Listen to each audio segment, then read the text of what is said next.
All right, another guy widely loved, Bush 43, Deputy Assistant Brad Blakeman. Well, I've got you here, speaking of which, it looks like your old boss and the former First Lady will attend Donald Trump's inauguration after all. This despite the fact that both indicated they didn't vote for him. I think they left the presidential part of the ballot blank, I think. But they're going. Jimmy Carter's going. Bill Clinton, Hillary Clinton are going. Obviously, Bush Sr. is a little under the weather. He probably will not go, but I don't know that for sure. But what do you make of that? Look, I make it of it that we have a new president, and the former presidents are the members of very exclusive clubs that very many of us will never be privy to. And as part of that club, it requires them to put their country above maybe their personal then I want political beliefs. Hang on to that, because this is what Chuck Schumer of New York is saying about Donald Trump just on that. Take a listen. Doesn't conduct foreign policy by tweet, least of all by flattering Putin after our intelligence agencies have confirmed that Russia interfered in our election.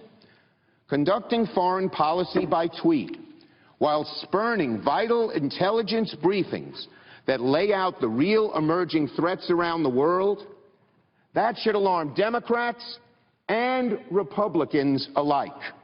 It is utterly amazing that our Republican colleagues, who have spent years lambasting President Obama for not being tough enough on Putin, are now, with a few rare exceptions, utterly silent.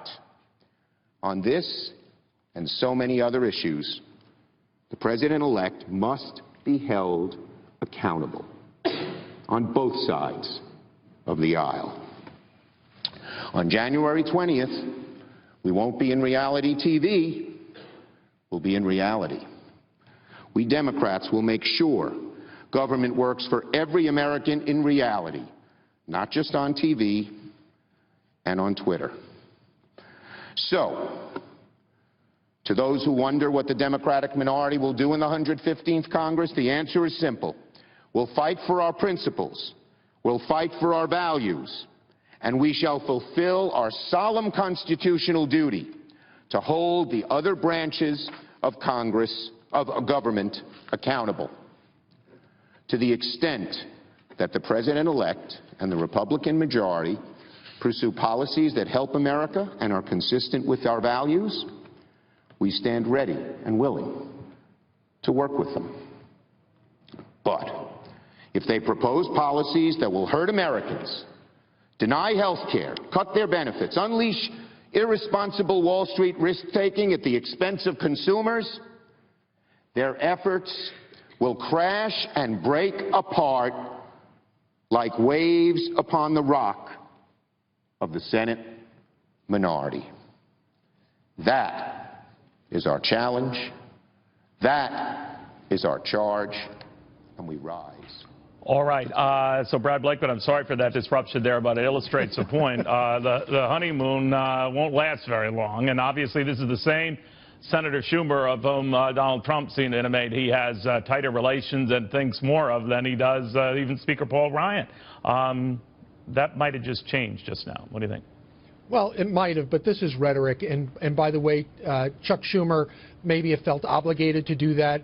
But when President Trump takes office, I think you're going to see President Trump making deals. And that requires a word that's been very, I guess, carefully chosen here in Washington. That's the word compromise. Compromise is going to come into government because it's in every facet of our lives. It's our personal lives, it's our business lives, and it should be in government. And if Chuck Schumer is true to his word, what we just heard, that he's willing to not only listen but help make America great again, where they can agree, I think there's an agreement going to be made. We've already seen it with unions coming out on NAFTA and on other trade agreements and on health care, where unlikely allies are starting to form. And my advice to Congress is, especially the Democrats, is give Trump the benefit of the doubt, because I think you're going to be pleasantly surprised that you're going to have a president who's going to listen to you. And by the way, you might get something out of the deal yourself. But I had a feeling, and you're closer than I am, Brad, that he is going to, that is, Donald Trump, rankled Republicans and Democrats. He owes nothing to Republicans. He got elected railing against the establishment, which included some of the Republican power figures, including Mitch McConnell. And I think he's going to have more troubles with Mitch McConnell than he's going to have with Chuck Schumer. What do you think? Well, I think as a president, he's going to have a challenge, obviously, especially an outsider president who doesn't carry the political baggage that other presidents do to office. That is going to be a challenge for both parties in the House and the Senate. And that's where I think Trump's greatest strength is he can bring parties together because he closes deals. And by the way, Neil, we've seen by his cabinet appointments, we have very successful Americans who are bottom line fix-it people. They built companies, they maintained companies, and they had profitable companies. And that's the type of mentality we need here in Washington. We need things fixed. And Donald Trump, I think, is the perfect guy to do that and bring the parties together in order to accomplish it. And the American people demand it. Brad Blakeman, former Bush 43 Deputy Assistant. Good seeing you. Thank you very much. Thanks.